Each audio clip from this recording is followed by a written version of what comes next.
Hello and welcome back to the How the Race Was Won podcast. I'm Dane Cash. I am joined as ever by Cosmo Catalano. Cosmo, how are you on this fine day? I am well, Dane. Thank you. We have so much to talk about after what was a very busy weekend of bike racing. And as I was out on my own ride this afternoon, I thought it's pretty much the perfect weekend for fans who are pretty serious about bike racing, because your non-cycling fans they've probably never heard of Tirreno-Adriatico.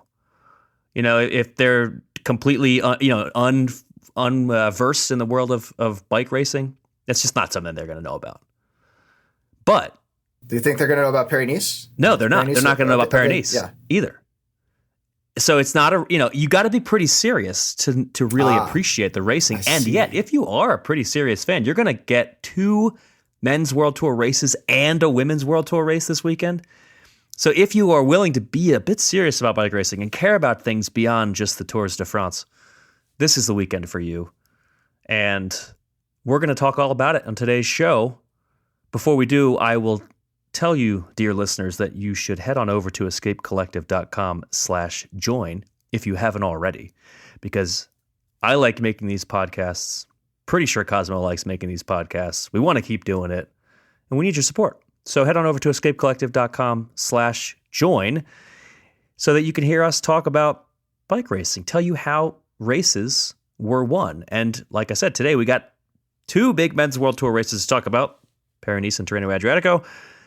There's also the Ronde van Drenthe on the women's side. We will talk a little bit about it, and then we will let Wheel Talk deep dive it the following day. Yeah, let's get to it. Let's get pretty serious. Let's tell people how races were won. Let's start with Paris-Nice. What's the headline? What's the big? What happened in a few seconds before we dive into how the race was won? What's your headline takeaway here? Yeah, Visma Lisa Bike does it again. Is Remco Evenepoel truly elite? Yes. Yeah, there's lots of little headlines, which is good, because I think this was definitely the more interesting of the two events. We had Matteo Jorgensen, that's with a J. There's video of him saying it when he's like 12, so I'm going to say that's how you say it. He was very clever. He really kind of picked his moments well. We'll go into the details in a few minutes, but just gave himself a lead when other contenders were maybe not willing to take a risk. And then when those guys put their cards on the table, he was able to hold on and, got a pretty comfortable GC win, at least at the start of the final day, over another American, which is not too common. So uncommon, in fact, that the Paris Tours Instagram account used four and then a quote, which most people in Europe would read as 4 seconds, and most Americans would read as 4 inches, which is maybe not the best localization, but also kind of funny. But yeah, it was cool. And Remco came in second, splitting him, looking good. But did he look good enough? Yeah, I'm sure Remco the Belgian elite, press will have opinions. That is a great headline. Although, given that we saw Jorgensen win the race and Brendan McNulty finish third, to me the real headline of the weekend, even, because to me this is the biggest thing that happened all weekend, even bigger than anything that happened at Tirreno. The headline is "Oh, say can you see" by the Dawn's Early Light, etc. Because basically since September of last year, Americans are just dominating the men's World Tour, and I want everyone to know about that, because it's been quite a long time since we've been able to. The Americans have a big Tour of Guangxi. I don't quite remember. Nothing stands out. Nor do they have a big Tour Down Under. Okay. Although our neighbors in Mexico had a fine Tour Down Under. But I would say, if you talk about the big races people care about since September, the Vuelta and Paris-Nice they're up there. Yeah, yeah. If you want to be Eurocentric about it, which, I don't know. It's cycling. Yeah. Is there any cycling in Europe? Is that? All right. How was the race won? Let's get into it. I mean, we saw Remco doing Remco things pretty much from stage one. He was out making attacks, picking up some sprint points, I think some KOM points. We saw Olaf Koy take stage win. For my money, he's looking like the best sprinter so far. I have a variety of reasons for thinking that, but not super relevant right this second. Arvid de Klein from Tudor, I think, got their first Pro Tour win on stage 2 and got to see Lawrence Pithy sneak into yellow for a day, which was cool. Then a team time trial. My apologies, Dane, but I will note they zhuzhed it up with some drone shots a little bit, made it a little more exciting. There were some helmets that then became illegal the next day, and some other helmets that are weird looking that are still legal but being investigated. I think they have a month.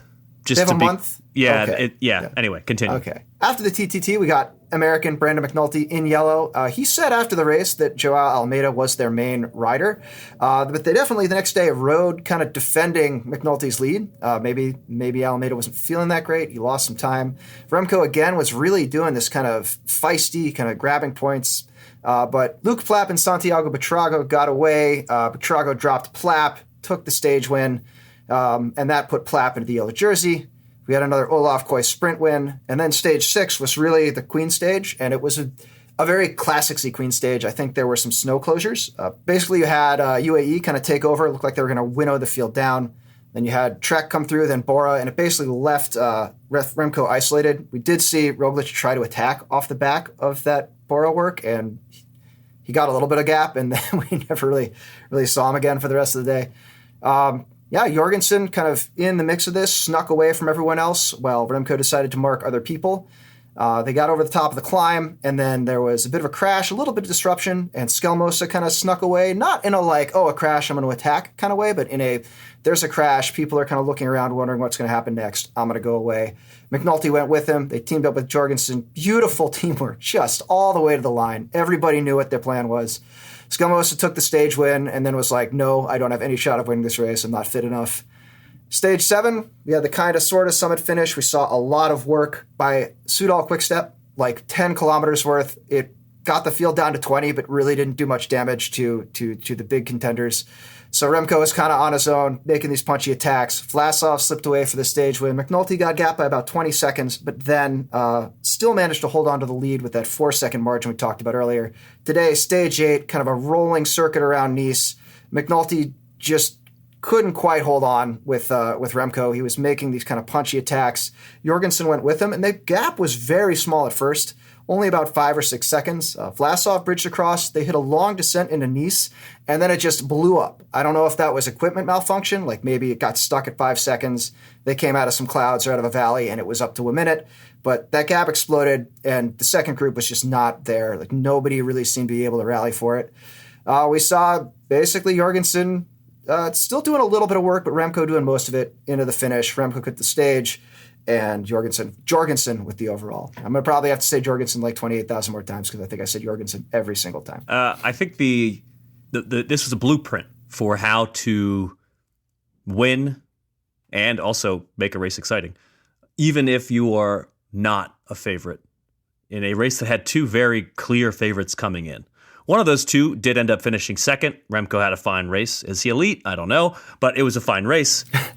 The other one, I mean, if you're looking at over-heralded, under-heralded riders going into a race for a sports talk radio adjacent podcast, Roglič all the way. Oh yeah. If this is American sports talk, we're saying how are we going to get rid of this guy before the trade deadline, right? Like just cut him. We got the ultimate shade in broadcast today. Sean Kelly was like, carrying a few extra pounds, like very, very much.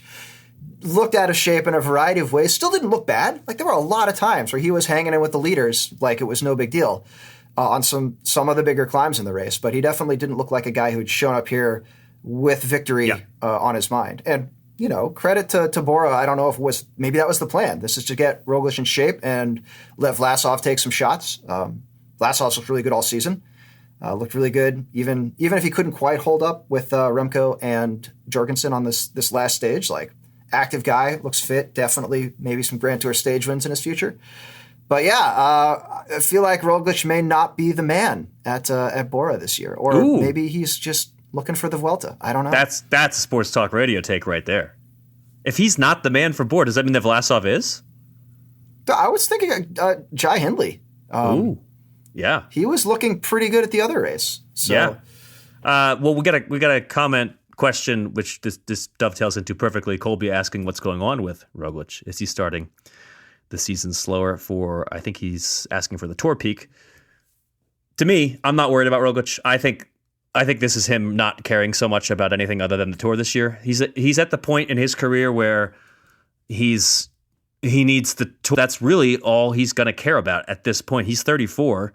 He's, getting into that twilight of his career territory. I can say that because I'm 35 now, so I can call him old. And I think if you're Roglič, all you care about is how can I best get into the best shape for the Tour de France. And so in years past, he has been really good early in the season. Several times we've seen him do quite well at Paris-Nice. I don't think he's worried about it, and I'm not worried about him either. I don't think that Hindley is the guy for this team. I don't think that Vlasov is. I just think he's going to be taking a different build-up this year. What's his contract term? Do we know how long? He's there on for? a 2-year deal at Bora. Yeah, I mean, it could be. This is a 2-year game plan. Maybe he's getting and he feels comfortable. They're on board with what his schedule is, what his training is. If he's going to ramp up slow, because last year we saw him almost like a robot, kind of doing Roglič wins, in these uphill finishes where it was sort of a small sprint, kind of sitting in and then being just stronger than everyone. Although that was Tirreno, but he was also building up to the Giro. Yeah, this year, yeah. Oh, good. Different. Good point. That said, over-heralded for sure coming into the race, obviously. I mean, he was heralded as the guy to beat with Evenepoel, and he was nowhere to be seen, really. What else? I mean, first of all, what does it all mean? I mean, is Matteo Jorgensen now, is he going to win the next Grand Tour for Visma? I think yes. For sure. I don't know about that part. I think I don't think there was any question that he was this was a leadership role for him. This was going to be his race. And I think he rode really well. I think he got good team support from a squad that wasn't super focused on, planting their flag on this race. But it's Visma. They're a top tier team. They get everything together. I think there was a recent interview he did with Cayley where he's like, oh, here's the long, long list of things that I don't have to worry about because I'm on this team. And so I think you can maybe see a lot of that where he, in the race interview after the race, he talked about feeling the pressure. He talked about, maybe being restless, having a restless night's sleep before the race today, but he wasn't talking about where is my jacket after the stage? How am I going to get to my next altitude camp after this event? He very much seemed like a guy who was 100% focused on his race, knew what he had to do, just had to hit his marks and did. I don't think that necessarily makes him, their next Grand Tour contender, but I think, riding the way he did, especially I think today was really kind of the toughest stage because no one else was able to go with Remco. And there weren't a ton of people who really needed to, obviously McNulty. But this was a guy who was instrumental in their Umloop win. This is a guy who's probably going to be there in the Hilly Classics too, and maybe he is a guy who wins the race. Maybe he's a guy who sets up the win. And I think that same thing could apply at the Dauphiné. I don't know, Tour Pologne if he ends up there. But yeah, it's cool to see a rider who's obviously had some ability. We saw him at Movistar basically trying everything last year and getting these kind of top tens. Just outside the podium, he'll get up the road towards the end of the race, but can't get clear. Kind of come through with this big win, in addition to being a very helpful domestique. Yeah, I think. Well, first of all, to the point of you mentioned Jorgensen talked to Cayley, and he talked to Cayley right before. So I think that's the. Do you talk to Cayley? Talk to Escape Collective. Can we read this article somewhere, Dane? And then you can go. Is this article on the internet? It is. It's on the interwebs at escapecollective.com, and I think it's just a sign that you should talk to Cayley or really any Escape Collective journalist before you want to go win a race, because 100% of the time it works.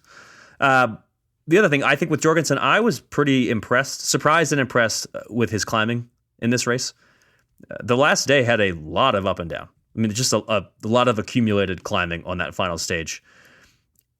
This was not a race win that came about because his team had an awesome team time trial and then put him into position with, a big attack. This was a well-earned, yes, the strategy was there, that the attack that he joined with Skelmoza and McNulty was decisive. But technically, they joined him. There we go, yeah. But he also then defended, his position in the GC with Remco Evenepoel, the guy whose engine is big enough that in a race of truth against the whole planet, he is the fastest one, according to the last time this happened. So it's pretty good. for Jorgensen to be able to do this, and I think it confirmed that this is not just great tactics from his team. It's also a big part of it is how fit he was. And the ability to climb as well as he did, to me, that speaks really highly of what's maybe to come for him. I don't really think we have a great sense of what is this, like the ceiling for him, because I think he is young enough and has continued to evolve quickly enough and grow as a rider quickly enough that I think it's kind of hard to say where he ends up. I was being facetious when I said he was going to win the next Grand Tour for this team, but don't rule it out, right? Yeah, being a Grand Tour type rider that doesn't seem impossible. Nothing seems impossible after Sepp Kuss won the Vuelta. Americans winning all Grand Tours, monuments, and the World Championships is now possible in my book. But the sky's the limit for him. Can we go back to Remco being the fastest man in the race of truth thing? Because I agree, he's done that. He can do that. That isn't really what bike racing is like. That's why the race of truth is the race of truth, and the rest of bike racing is mostly not that. He actually showed what I thought were a lot of like strong kind of race management skills. Yeah. His team, he really, what he needs is Matteo Jorgensen on his team. He's got like 80% of what he needs. He's got guys that can haul the mail, that can cover attacks, but he was isolated a lot of the time and really kind of had to pick who he was going to follow, when he was going to attack. He was super effective when he made his efforts. He was, I thought, pretty smart in planning what he was going to do. He won the points competition and the climbing, the KOM competition. So clearly has a huge range of ability. I just, comparing him to Vingegaard, who we'll talk about in a second, I think he is not, I don't know if it's him personally, Remco, who can't execute like that, or maybe his team, or maybe a combination of both. But I am still, if I'm Remco, worried about how I'm going to answer statements like Vingegaard might make in a Grand Tour. I think this is a very promising sign for Remco, who in the past has done things that were less smart. Like the way that he has ridden in the past, strategically, there have been some question marks because he just seemed to just attack all the time. And it was like, dude, stop. You're not achieving anything. Well, so I thought that on stage one, and as kind of the race went on, as we saw how close it was coming with bonus seconds, and as we saw those other competitions, it's sort of like, if this is a minimal effort for him to pick up this sprint, pick up this KOM on stage one, and that gets him 10,000 euros more prize money, or something that hedges bets if he has a bad day, that's smart. That's smart racing. We need to remember, stage races are just elongated one days. There's all sorts of different things you can do and all sorts of different ways things can go wrong. And having something to fall back to isn't necessarily a bad idea. Yeah, I think he had a great race. I think the expectation was that if Roglič wasn't going to be there, and first of all, we should say Roglič, he finished 10th. It's not like he wasn't there. I should be nicer. But if Roglič wasn't going to really contend for the win, I think the expectation was that Remco was going to run away with it. And he didn't. So that might have been disappointing. Okay, yeah. But he won a stage 2 jerseys. He had a heck of a He was good. He looked great. I don't think there's anything that looked worse than I expected about Remco. Yeah. Definitely looked better than I expected. I still have the questions I've always had. Yeah, I think he got outfoxed by tactically by the attack that went clear and his own team's inability to really do much about it. But yeah, we saw really good riding from Remco and from Matteo Jorgensen, and hats off to them. Maybe the last point I would say is that I'm a little bit surprised that Jorgensen is the one winning a stage race of this caliber before McNulty, because I think McNulty coming up was the one that I expected to do that earlier. And I think he was the one that I expected to be a stage racing, more complete all-rounder earlier. And so far in his career, the climbing has been a question mark. His time trialing has been pretty good. But he did do a darn good job to at least finish on the podium. So, yeah, it's impressive from both of them. Yeah, I was going to say, he is that situation you mentioned earlier where a guy has a good TTT and ends up in the lead. That's sort of what happened to McNulty, right? He was a little sick at UAE. He talked about that in one of the race post races. He said he wasn't really their GC guy and kind of found himself there and just had to step up and do it. And I agree completely. I think he did a really good job stepping into a tough role, not at 100%, and doing the best he could. Yeah, definitely. All right. There's Paris-Nice. Hats off to Matteo Jorgensen, Remco. By the way, Egan Bernal finished 7th overall. He got dropped on some of the tougher climbs, but he, again, really, we keep saying this, but it continues to show that he is getting better and better, coming back. I love to see that. So that's Paris-Nice. Let's take a quick break. All right, well, that's half of how the men's World Tour races were won so far this weekend. But there's a whole other men's World Tour event that happened last week. Tirreno-Adriatico, the race from the Tyrrhenian to the Adriatic Sea in Italy.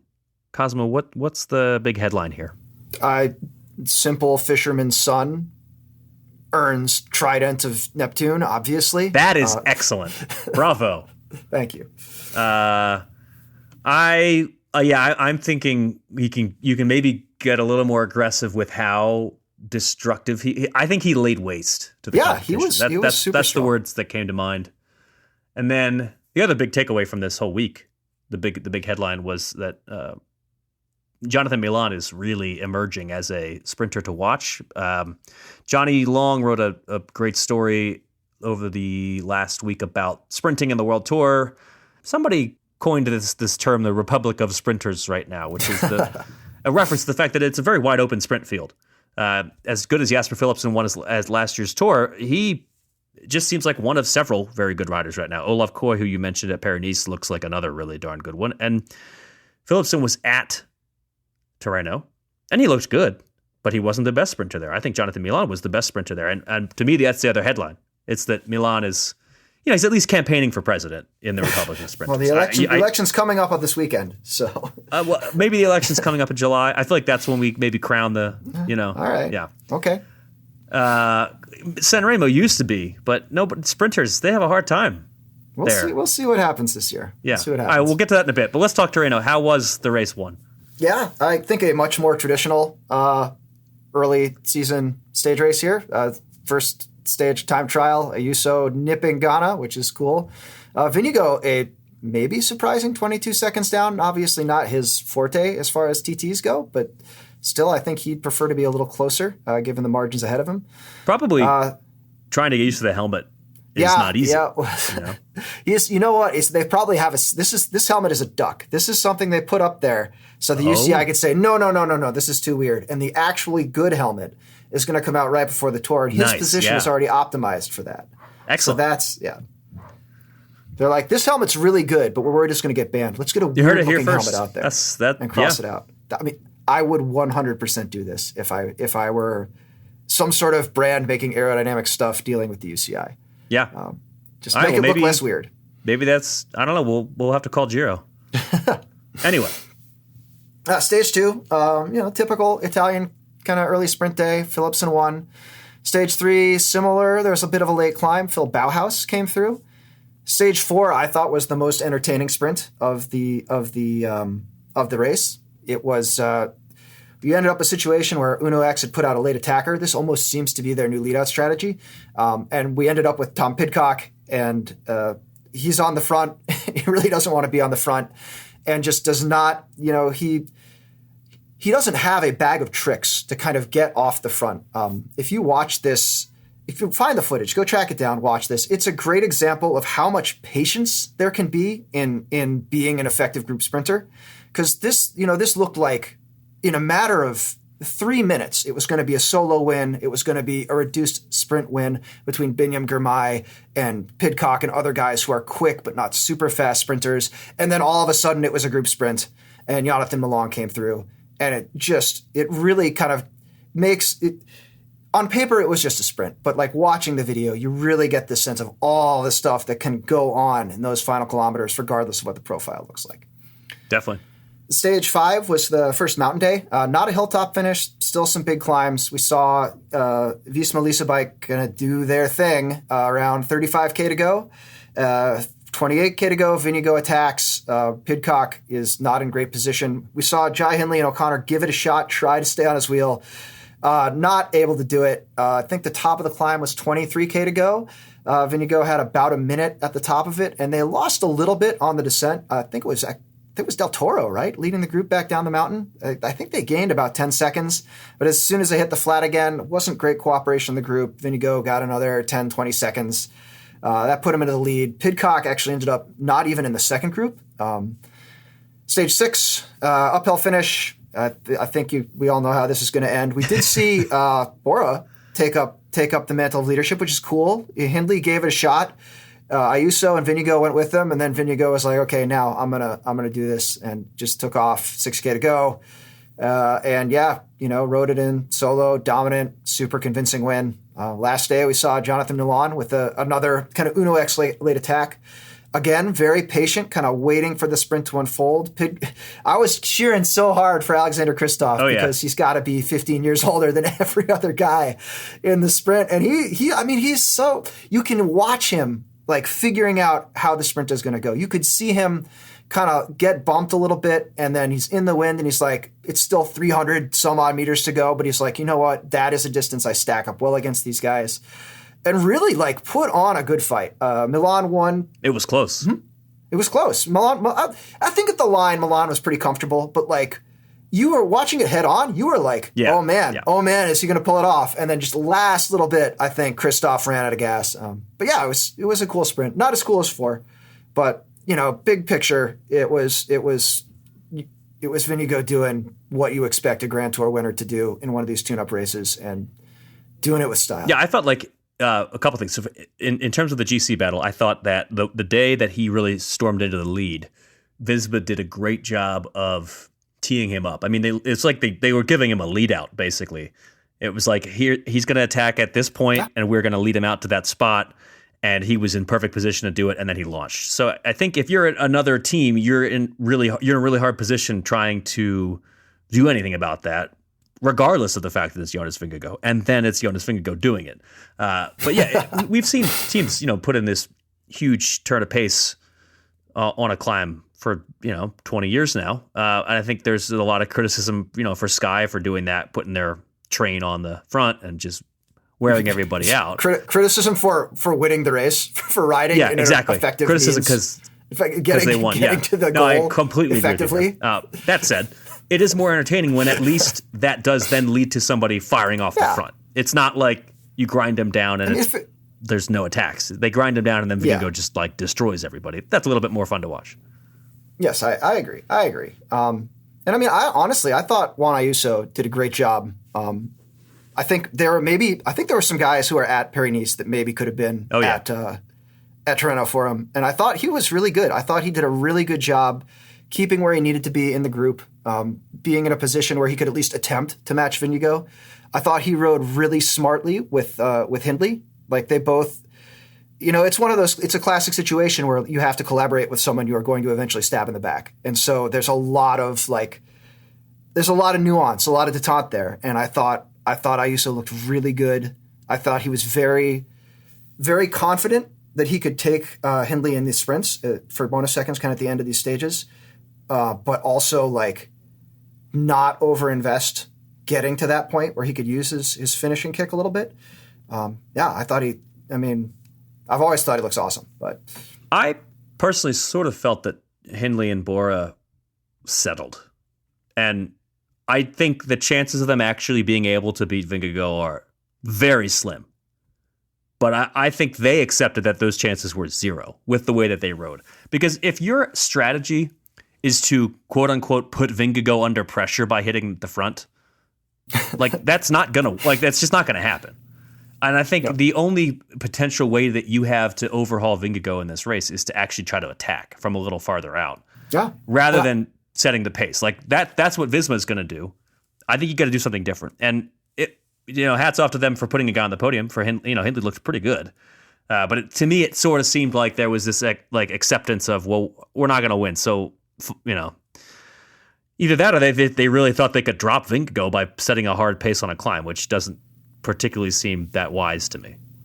I mean, the 3D chess move here, right, is for Bora and UAE to get together and say, how are we going to beat Vingegaard? Totally. Right? Because Del Toro, like I know I just said UAE maybe could have had a stronger team. Del Toro was awesome. Outstanding. Absolutely. And he's close enough to the top of the GC that they probably could have sent him up the road on some early climbs, early in the stage. Would have been a fight, but if he's up the road, that changes everything, right?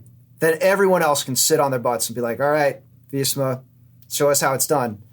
And it's, this was basically how then Jumbo beat Pogačar. Yeah, exactly. So the plan is there. I just think you would need that collusion, which is nominally against the rules. The likelihood of it working is low. Yeah. But it's at least, I think, more likely to work than what they did. And I will say that I think Vingegaard here at this race, what he did with his destructive move when he took the lead, to me felt sort of similar to, or at least the impact of it, similar to what you might feel if you're the rest of the peloton at Strade, where this move happens that you can do absolutely nothing about. This rider gets a winning margin that you pretty much have no chance of overcoming. And the fact that he did it, the fact that he really put the hammer down on that climb, I think it makes it easier for him in the future, much like when Pogačar does these crazy attacks, it helps build that aura of inevitability that we were discussing last week with Strade, where you do this enough times, then you sort of just kind of, you put the fear into your rivals so that they do just accept their lot at second or third or whatever. And I think it really helps Vingegaard and Pogačar whenever they do this in the future, that they have already done this in the past, when riders can look back and say, okay, well, I remember that last time that Vingegaard just destroyed everybody. So at this point, there's not even a chance for us.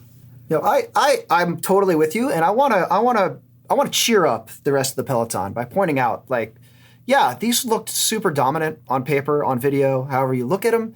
But then you go by the numbers. Like the 6K attack that Vingegaard made was, he was out there going as hard as he could go for about 16 minutes, and he gained 26 seconds over the next competitor. That's a winning gap. That's big, but that's not like aura of invincibility huge. And the margin he took on the previous stage was bigger, but it was an even shorter. It was like a 10-minute effort. It is not the sort of effort you're going to see at the Tour de France. And so, there a lot of people. I have a bone to pick with the internet sometimes when people are like, oh my God, it was this many watts per kilo. Like, that's unheard of. And it's sort of like, well, you're comparing watts per kilo, 5 days in Tirreno for 10 minutes to 20 days in the Tour de France for half an hour, and you don't actually know how many kilos he weighs. It's very, you can make anything seem superhuman and invincible, or you can look at the numbers you have and say, how do I lose 6 divided by 25, 5 fewer seconds, per K? It's not outside the realm of possibility. And it's just, it can be done. I think it's going to take some bad days. I think Vingegaard looks really, really good. And I think he and his team both have a history of executing almost to perfection, as long as they're not changing bikes on the cobbles of the day. It's going to take some doing, but it is possible to do. Cosmo Catalano chiseling away at the aura here. So you have to do it. That's Somebody's got to do it. Can't eat an elephant in one bite, Dan. Yeah, you got to take. That's a nice proverb.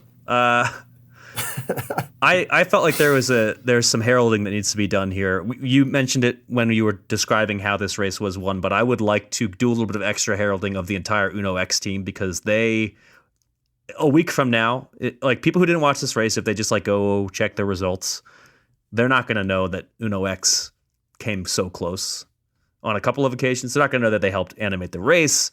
And you kind of, I love the way you described what they did it was kind of on 2 different stages. They their new their lead out strategy is sort of this, it's a new thing that I think it kind of really could work, almost worked. Yeah. Especially with Christoph. Yeah. The last stage where Søren Warrenskild got off the front, surprisingly, with maybe 600 meters to go. And Jonathan Milan was looking around because he knew he didn't want to close the gap. He didn't want to waste the energy to close the gap. And that meant that Warrenskild was up the road up until maybe 200 meters to go. He still had a gap. So on the one hand, he might win. And then on the other hand, if you're Alexander Kristoff, you just slot in right behind everybody else. They have to do the work. You're getting let out by people that aren't on your team. I mean, if he were maybe a younger man in his prime, I could see that having won. I could see him having won this stage. I mean, this is like dream scenario for Kristoff is all the lead out people are gone. There's a bunch of sprinters trying not to look around at each other because they know they can't sprint the full distance. And then Kristoff, launching this big long sprint when they're still trying to decide what to do. It could have worked. So hats off, unheralded riders, Søren Werenskjold, obviously Alexander Kristoff, and who was it the earlier stage that finished? He still ended up finishing, what was it, 7th, I think, on stage 4. Like got caught close to the line, still had enough strength to finish 7th on the day. That was I thought he was going to win that for a lot of it. Yeah, it looked close. Man, they're really messing around. That was Jonas Abrahamsson, really close to winning on stage 4. That was impressive. On both accounts, Jonathan Milan dashing the hopes of the Uno X team. But nice job, Uno X, for animating the race on sprint days. They made them quite entertaining. And yeah, I think Milan it really deserves to get credit for, particularly on the last stage, a couple things. One, he had the presence of mind to know not to close the gap himself. He had the presence of mind to look around, spot that his teammate was right behind it coming up and was going to be able to get there in time. Hats off to Simone Consone, total unheralded. I mean, really, really nice job in that lead out to get up there in time to pull everybody back up. But then Milan, I think he showed pretty clearly to me in that moment, at least on Sunday's final stage, he was definitely faster than Jasper Philipsen. I thought he looked significantly stronger, regardless of all the other strategy, the positioning, all that stuff. If you just pure speed, I think he also just looks stronger, and it's not easy to be faster than Jasper Philipsen in a sprint. I thought Philipsen looked a little flat for a lot of this race, but also there wasn't a Van der Poel leading him out. I don't know what his season objectives are, whether he's going to try and win every stage of the Tour de France, whether he's going to try to do the Classics. He was second at Roubaix last year. Like, we can't forget that. I do think he is. Yeah. I just do didn't think he is his eyeing the best, Classics. But hats off to Milan for showing that he is. Yeah, he's campaigning. Him and Olaf Koy, I feel like they're really going head to head as in a two-party sprinter republic system. They look to me like the two candidates right now, with Philipsen maybe. The problem Koy has is the entire rest of his team. Yeah, that is true. Not that they're bad, but they're focused on something else completely. Yeah, they're too good. Yeah, all right. We did have some good questions here from Discord, and I wanted to get to two of them. First, let's try to answer a question that I don't think either of us can answer, but it's a good question at least, which is, which of these races is a better training block? Or maybe, is it just better not to go to these races for the Classics? That was Martin Heaton asked that question. And we'll find out. Matthew will let us know this spring. So I was a little surprised. First of all, again, I don't think we can answer this question. I just don't think we know. But when I did some digging to figure out, all right, well, which Classic stars have done which in the last few years. And Van der Poel has done a sort of a mix in his various times of being a star in the Classics. And so have a couple of other of the successful riders, or they just haven't done either one of them. So the takeaway for me was that doing Tirreno or doing neither of them tended to present better results than I expected, because my expectation was that I was going to dig and find that Paris-Nice was the clear winner. I think maybe there was a history of people doing Paris-Nice. The Classics guys maybe doing Paris-Nice a bit more. Maybe my mind is just thinking of Sean Kelly. And obviously the weather tends to be, you start in Paris, the weather's all bad, and that maybe that helps you prepare for the Classics. So I was expecting going into this that I was going to see Paris-Nice had the edge, but I think they both seem to be pretty good preparation races. And going to altitude, just doing your own camp, whatever, it's pretty popular these days. So that also, I think, works. I think any of them could work, I guess, is what we're trying to say here.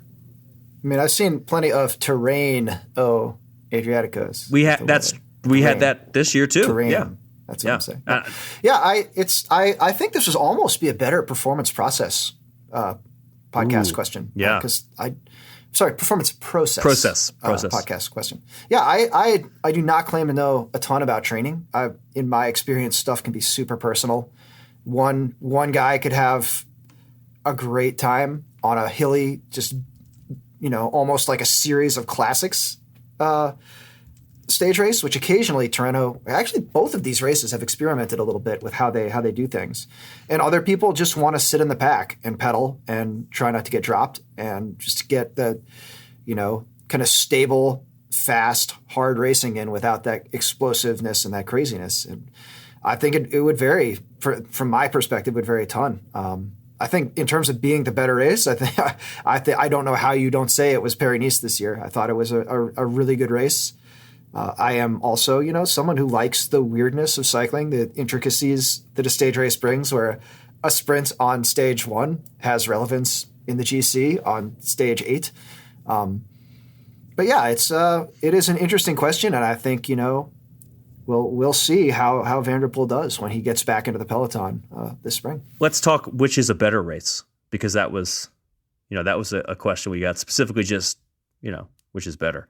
John H. asks that. And then a sort of a wrinkle in that is from Antonello, which one is more pleasing to follow in loco, which I believe is on location. I've never been to either one, so I can't answer that. I got another thing I cannot help with. Maybe somebody can tell us in the Discord if they've been to both, how do they compare? Yeah. But yeah, I've never been to either one, actually, so I can't answer that. I can say that I think which one is better kind of depends on what you're looking for. I think Paris-Nice is a more entertaining race, as you said, for people who like the weird stuff. I think in general, especially in the last few years, Paris-Nice has been designed in such a way that it is a bit more entertaining. Tirreno, certainly the last few years, has been the one that has been a bit more traditional as a stage race. It's the one that looks more like a mini Grand Tour. And I think if you look at the winners, the top 10s in general, you see that as well. I mean, obviously the guy that won the Tour de France just won Tirreno, so that's kind of a no-brainer. It kind of depends what you're looking for. Isn't the Tour ending in Nice this year? Yes. Yeah, so I think this, obviously he can't go now. The race is over. But I think this finale in Nice may have had particular significance. Maybe you could see kind of the setup and the planning for what they're doing for the Tour de France kind of underway at the end of this race. I would think that of all the things that you might want to do another race to recon something later in the year, like, I'll do Paris-Roubaix to recon the Roubaix cobbles because they're in the Tour this year or something like that. I would think the seafront on the French Riviera would not be something you'd really need to recon to get a sense of it. I don't know that. It's maybe kind of a rocky beach there. It's a very rocky beach. It's the cobbles of beaches. It really is true. The beach itself, very rocky. The road, Yeah. A good point. Any final takeaways from Tirreno-Adriatico? No. I still don't think Pidcock looks like a guy who's ready to win a Grand Tour. Oof, man. The commenters are going to, I agree with you. Again, maybe he's just saying that so that people don't pick up on, like, his mountain bike agenda. I don't know. Maybe. Or maybe he's doing the Primož Roglič where all that really matters to him is the Tour, Again, he was just he looks about what he looked like in Tour de Suisse last year. And it's like, okay, you're pretty good at this, but like, you're so good at mountain biking. Right. Man. Yeah. Yeah. Or even just, you're so good at races like Amstel, like that. True. Yeah. Yeah. That is something that, I don't know. Or maybe Flanders in the future. I mean, Tiemann Ahrensman was the best placed rider from Ineos, finished 6th. He looked pretty good. He looked great. Yeah. Pidcock was 9th. Just not quite there yet, but maybe it's coming. Maybe that time is coming. All right, let's take a quick break.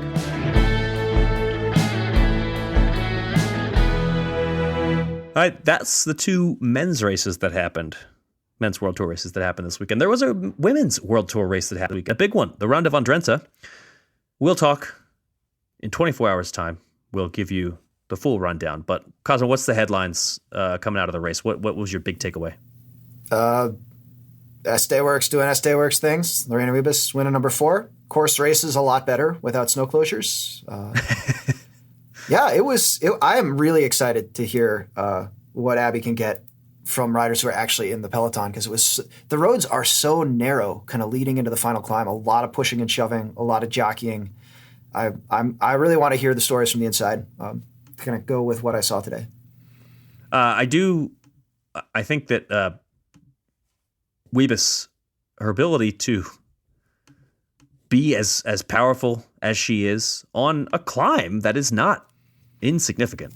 I mean, she's calling her a sprinter is a little limiting.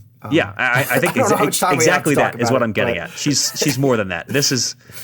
It's a short but pretty steep finish on the Vanberg, and hats off to her and her team for getting it right. Not once, not twice, not thrice, but now 4 times in a row, which is the consistency is really, really impressive. And it's just so hard to do something like that 4 times in a row. Wheel Talk has more. That'll be out tomorrow. So check on that. Listen to their insight. Odds and ends from the cycling world. Well, we got a monument coming up. It's Milan-San Remo, the first of the year. I'm really looking forward to the final half an hour, as ever. Can't wait. Dane, no. You have to. It's like a multi-course meal, and you're here for the dessert. Come on, man. Come on. It would be not even the dessert. You want the after-dinner drink. You want the little cup of limoncello instead. If I lived in New England and I didn't have to get up when I would have to get up for that limoncello, fine. But being in Colorado means I got to get up pretty darn early for that. That aperitivo, and I kind of just want that main course. And it's a great main course. It's a really great main course that we're going to get when the peloton hits the Poggio. But yeah, they have made some after changes. Dinner drink, Dane. I'm saying the sprint is the limoncello. Oh, I see. So okay. you working your way. You are like, I can't wait for the limoncello, and I'm saying like, the reason the limoncello tastes so good is because you had this great dessert, and before that you had this great main course, and before that you had this awesome salad, and then this outstanding appetizer. Sure. And then before that you had a Strega. How's that? All right. Some minor changes to the route, but the finale is going to be the same. The Tre Capi, the Cipressa of the Poggio. It's probably going to be a showdown between the small group that makes it over the Poggio together. We've seen a shift away from the Sprinters Classic that this once was. Your favorites include Tadej Pogačar. He sure looked good at the other Italian one day he just raced. Who else? We've got Mathieu van der Poel. He's done a couple of Milan-San Remos in the past. He's a pretty good rider. Mats Pedersen, I think, could be the most likely to challenge them, or I think that the real, to me, the one that I would put my money on is Christophe Laporte. He has the leadership of the team that has won basically everything, and Wout van Aert has decided to skip this race. And Christophe Laporte sure can finish fast, but he's also shown recently that he can get over some climbs. Yeah, I think he's a really, really strong candidate here, even against the likes of Pogačar and Van der Poel. I will note that not only has Robbie McEwen claimed that it's going to be a sprint this year, but he has claimed that Jonathan Milan is the top candidate to take that. I mean, honestly, I would love to see a sprint at Milan-San Remo because I think it makes it that much better when there really is a sense that a sprint could happen. And we've seen it not happen for so long that it's starting to get away from that. So I think having one every few years is good for the race. So if Jonathan Milan can come away as the winner, then I'm entertained, and I think it helps the race in the future. And it makes Robbie McEwen look smart too. All right, that's it for Robbie McEwen with 0 San Remo wins. Just gonna. Yeah, does that mean that his analysis is? I don't know. He's failed to win the race. He was close a couple of times, but I don't think he ever. If a lack of San Remo wins or of any major bike race wins disqualifies you from giving good analysis, we may be in trouble. That may be a problem. Fair point. All right, that's us. That's us for this week. I hope you enjoyed, as we got pretty serious on a weekend that I think really rewards those who are very, very, very serious about bike racing. Milan-San Remo's coming up. Can't wait for that, and we'll be back. In the meantime, you'll have Wheel Talk, placeholders, Geek Warning, Performance Process, and then we'll be back I'm Dane Cash, and I don't know, who are you? What is this show? I'm Cosmo Catalano, and that was the How the Race Was Won podcast.